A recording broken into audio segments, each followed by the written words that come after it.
Good morning and welcome to Morning Joe. It is Wednesday, April 8th. We have a lot to get to this morning, including the 2-week ceasefire between the U.S. and Iran announced last night by President Trump. We'll dig into details of that truce and if it could lead to a permanent deal to end the war. Last night's announcement is having a major impact on the markets and oil prices, which are now under $100 a barrel. But the question is, will Americans see relief at the gas pump anytime soon? Plus, J.D. Vance continues to campaign for an autocrat in Eastern Europe, delivering a stump speech that resembled something you would hear at a MAGA rally in a red state. We'll bring you the latest with a live report from Budapest. With us, we have the co-host of our 9 a.m. hour, staff writer at The Atlantic, Jonathan Lemire, columnist and associate editor of The Washington Post, David Ignatius is with us, managing editor at The Bulwark, Sam Stein, otherwise known as the Easter Bunny, opinion columnist for The New York Times, David French, and former White House official under President Biden, retired Rear Admiral John Kirby, who is an MS Now national security analyst. So a lot to get to this morning, Willie. Including how we're back to exactly kind of where we were with the Strait of Hormuz. Yeah, that's right. After nearly 40 days of fighting now, the United States and Iran have agreed to a 2-week ceasefire. President Trump announced the agreement on social media last night, just about an hour before his self-imposed deadline for Iran to come to a deal or face the obliteration of its infrastructure and, in the president's words, its whole civilization. Trump said at the urging of Pakistani mediators he would withhold his threatened apocalyptic attacks on Iran for 2 weeks, subject to the reopening of the Strait of Hormuz. Iranian officials accepted the ceasefire, with the foreign minister there saying passage through the strait would be possible via coordination with the Iranian military. The pause now buys both sides some time to try to reach a permanent end to the war. Israel, meanwhile, agreed to suspend strikes on Iran, but is insisting the ceasefire does not include Lebanon, issuing an evacuation order for a southern city there just this morning. Missile alerts also continue to sound in several Gulf states in the hours after the deal was reached. In a sign, ceasefire orders may not yet have filtered down to some Iranian forces. David Ignatius, let's start with you and pause here for just a moment. We all agree that a cessation of attacks on both sides for now is good for 2 weeks, but to what end? Are there real negotiations going on? And now with Iran still effectively controlling the straits, but just letting ships through for a couple of weeks, does this look like progress to you?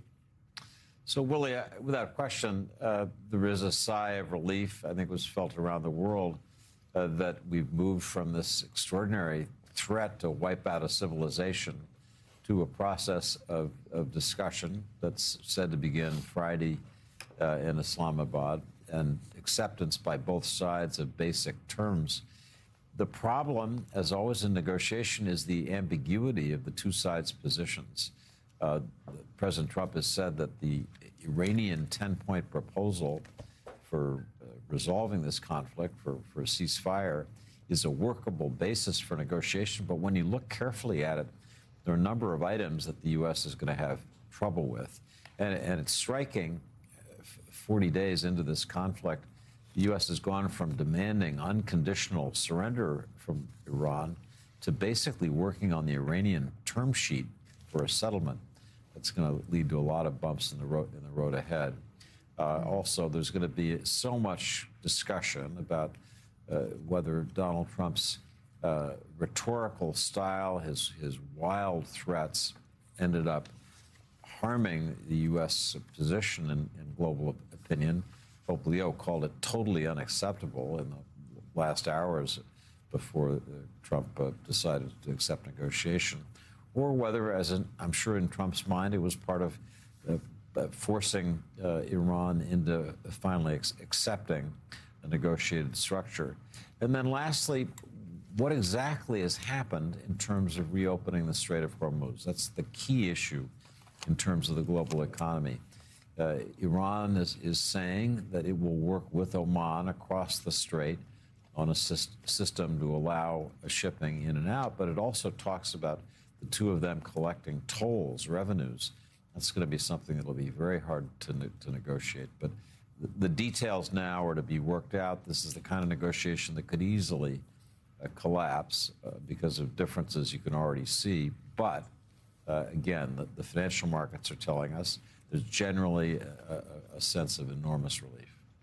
Yeah, Admiral Kirby, kind of an extraordinary headline in the Wall Street Journal this morning. Trump backs off threat to level Iran. That's where we were entering this negotiation and a 2-week ceasefire that he had said, quote, a whole civilization will die tonight, never to be brought back again, from the United States president. That drew criticism from some Republicans, not many. But your sense of where things are now and what these 2 weeks buy in terms of finding a permanent end to the war? Well, that's the big question, isn't it? I mean, the three things I'm watching, and David covered a little bit, was will the ceasefire hold? That's an open question, Willie, because there's not a great history here. The last time Israel and Iran earlier this year declared a ceasefire, they were still slugging it out because there's the command and control systems in Iran are not well established after 40 days of war here. And the IRGC operates kind of independently. So we got to see whether that holds.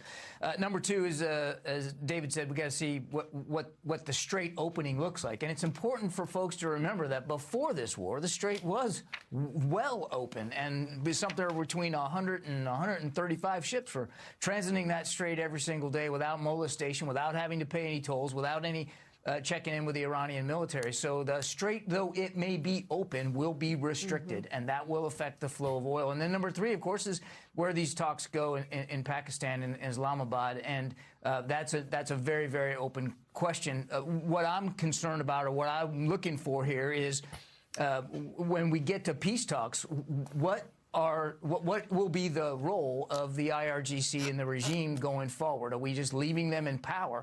And with what capability will they be left with? Because although a lot of it has been degraded over 40 days, it has not been eliminated. Their ability to threaten their neighbors still exists. And so what's that going to look like at the end of these peace talks?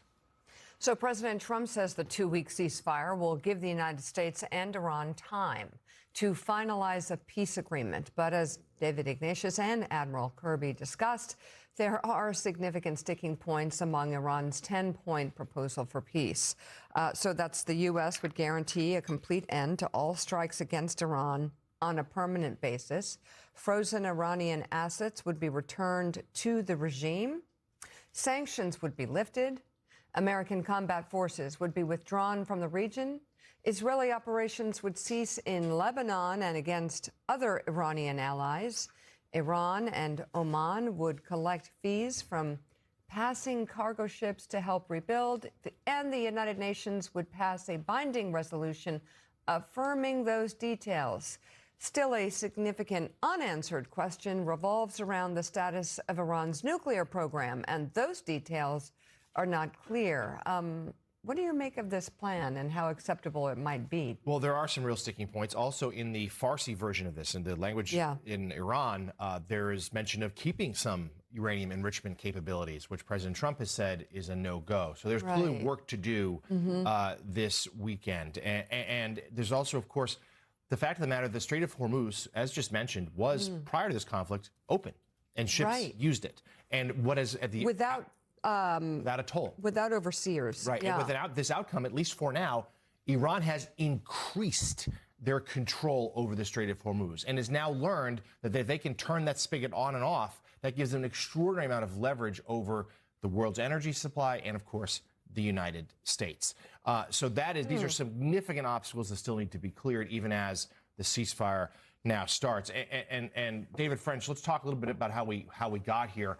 The president's posting yesterday morning, we dealt with it in real time on air, should not be glossed over here. The language there was, a war crime. It threatens war crime. It threatened genocidal-like behavior. It is the kind of language, as I said yesterday, associated with the monsters of history, to wipe out a civilization. That's simply not how presidents speak. That's not how leaders of democracies speak. Now, Trump aides say, well, that was part of the plan, the art of the deal. There was that kind of bellicose language that got Iran to the table. Perhaps that's true, perhaps not. But not only are we not sure what that deal looks like, I think we also need to grapple with what happened yesterday is something that will leave a stain on the White House, the legacy of this president, but also how the U.S. is viewed throughout the world, and particularly in that region and in Iran, where certainly a vengeful regime someday could still lash out. Yeah, I'm going to use a phrase that was popularized after World War I to distinguish the tactical brilliance and courage of service members from the absolute failure of strategic leadership by the political leadership. And that phrase, and a lot of folks who are listening or watching will be familiar with it, is lions led by donkeys. And what that means is you have a military here, a United States military that is tactically brilliant, that has accomplished remarkable things in its missions. Particularly, we saw this incredible rescue over Easter weekend of a downed pilot deep in Iran. Just a remarkable accomplishment by the military. But all of that tactical brilliance has been in service of a man who's unstable, who's unhinged, who had no real strategic vision, obviously, given all of the different contradictory war aims he's announced and war objectives that he said have been achieved or not achieved. And then it culminates in this, what is truly a horrible episode. And I don't want to hear a single person say, oh, don't pay attention to this. This is just a negotiating tactic. The man wasn't just threatening war crimes. The man was threatening actions that have constituted the basis of allegations that Russia has committed crimes against humanity in the nation of Ukraine. He is promising an infrastructure campaign, arguably even more comprehensive and more deadly than what Vladimir Putin has tried against Ukraine. This is a stain on the United States of America. It's an absolute stain. And then to end it with this 2-week ceasefire, which the world is rightfully breathing a sigh of relief, but it never should have been in this position to begin with. And the terms of that ceasefire seem to be completely up in the air. Monitoring it overnight, you could see there was no consensus about what the terms were, how this was going to be worked out. And everyone's right. As of right now, Iran is left with greater control over the Strait of Hormuz than it had before, with potential to receive even greater financial rewards that could be used to reconstitute all of the equipment that it has lost. So right now, the American people should be demanding answers through Congress from this president. How do we reach a point where an American president in charge of the American military seems to be on the verge of ordering them to commit some of those clearly obvious war crimes in modern history? That's what we were facing. And we should not sugarcoat any element of this, because at the very last moment, the order was not given, that this unbelievably unlawful order was not given. And now we're left in a state of total strategic ambiguity, where Iran, weirdly enough, could come out of this in a stronger geostrategic position in spite of all of the damage done to its military than it had before. This is a stunning development. Sam Stein. Well, I mean, I would just further that, right? This was not a cost-free 4 weeks. We spent hundreds of billions of dollars. Our munitions stockpiles depleted. There are 13 service members who have died. There are thousands of Iranians who have died. A elementary school was bombed in Iran. Infrastructure, critical energy infrastructure in a number of states was damaged or completely ruined. That has to now be reconstituted. And then, as David mentions, all the other stuff. Reopening the strait, it's not going to happen. Now we have to apparently have a surcharge on ships. So I go about the stuff, and I know people like to pile on Trump in these moments and say, well, he tacoed, and he was always going to taco. And I just think that's just the wrong framework, because it's not about chickening out. This brinksmanship, and I guess I should ask David about this, brinksmanship has real, tangible costs, real costs. Substantial costs, not just over the past 4 weeks, but going forward. I mean, how do any Gulf state allies, how do they rearrange their geopolitical thinking around this? How are the Europeans ever going to trust us again when we said to them, you have to go reopen the strait? I mean, how does this reorient the global world in a matter of just 4 weeks? So I think this does add to new questions about American leadership. I think European and Asian countries will come away relieved at what we hope will be some kind of patched together settlement, but less confident that America has a clear strategic direction.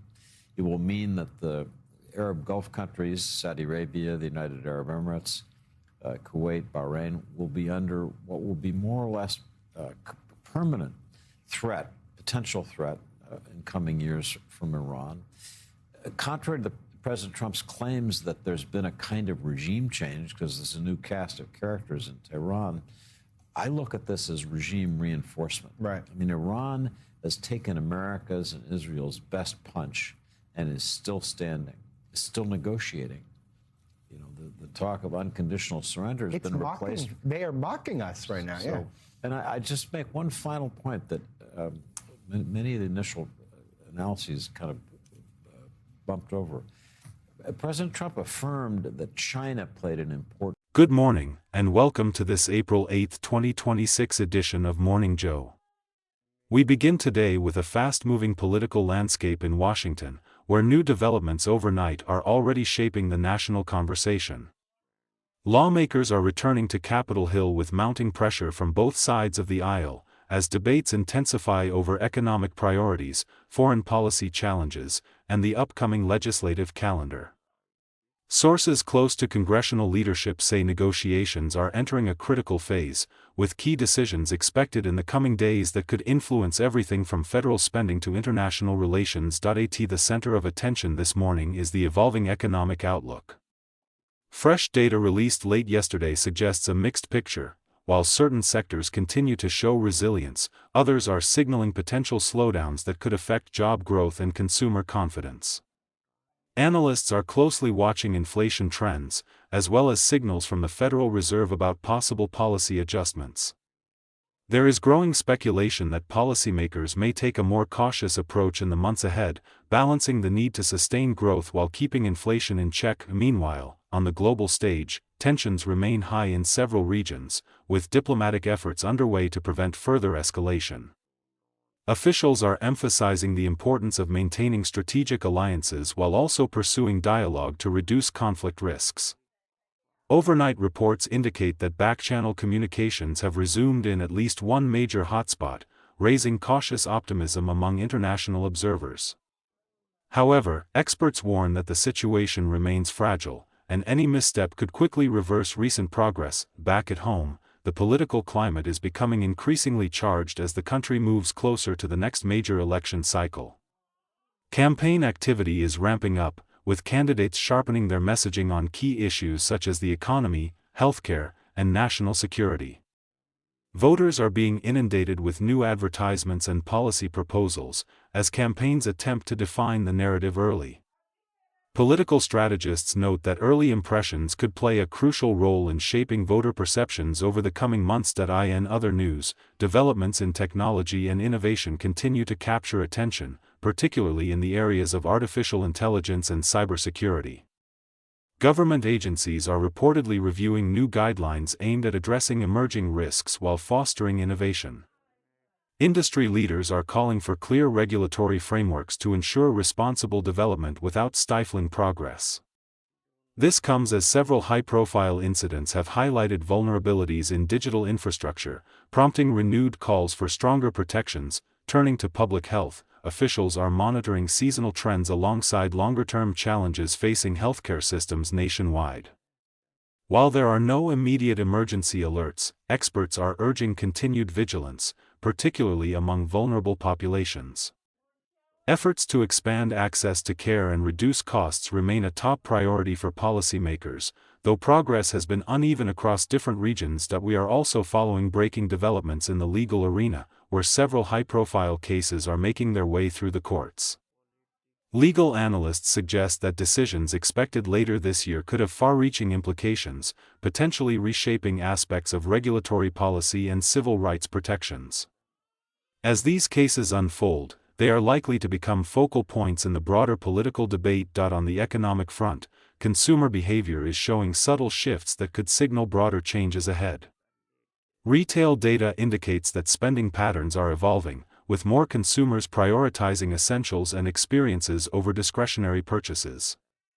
Economists are divided on what this means for long-term growth, with some seeing it as a natural adjustment and others warning of potential caution among households. Energy policy is another major topic this morning, as lawmakers debate strategies to balance environmental goals with economic realities.